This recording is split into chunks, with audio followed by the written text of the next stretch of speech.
బ్రహ్మదేవుడు తన సృష్టిలోనే అత్యంత అందగత్తెగా అహల్యను సృష్టించాడు. ఆమె సౌందర్యానికి ముగ్ధురైన ఇంద్రుడు ఆమెను పొందాలని ఆశపడ్డాడు. కానీ బ్రహ్మదేవుడు అహల్యను జ్ఞాని అయిన గౌతమ్ మహర్షికిచ్చి వివాహం జరిపించాడు. వారు గంగానది తీరంలో తపస్సు చేసుకుంటూ ప్రశాంతంగా ఉండేవారు. గౌతమ్ మహర్షి స్నానానికి వెళ్లిన సమయంలో ఇంద్రుడు మునివేషంలో వచ్చి అహల్యను మోసం చేశాడు. తిరిగి వచ్చిన గౌతమ్ మహర్షికి విషయం అర్థమైంది.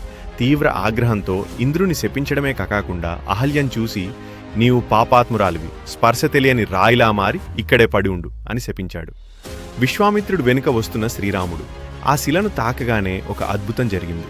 ఆ రాయి తిరిగి ప్రాణం పోసుకుని ఒక దివ్యమైన సుందరాంగిగా మారింది. రాముడి పాదాలకు నమస్కరించి తన పాపాన్ని కడిగేసుకుంది అహల్య. ఇదే అహల్య శాప విమోచనం. మిత్రులారా, అహల్య కథ మనకి ఏం చెప్తుందంటే, తప్పు జరిగినా పశ్చాత్తాపం ఉంటే దైవకరుణ తప్పకుండా లభిస్తుంది. ఈ వీడియో మీకు నచ్చితే లైక్ చేయండి. మన రామాయణంలోని ఇలాంటి మరిన్ని విశేషాల కోసం సనాతన శక్తి తెలుగు ఛానల్ని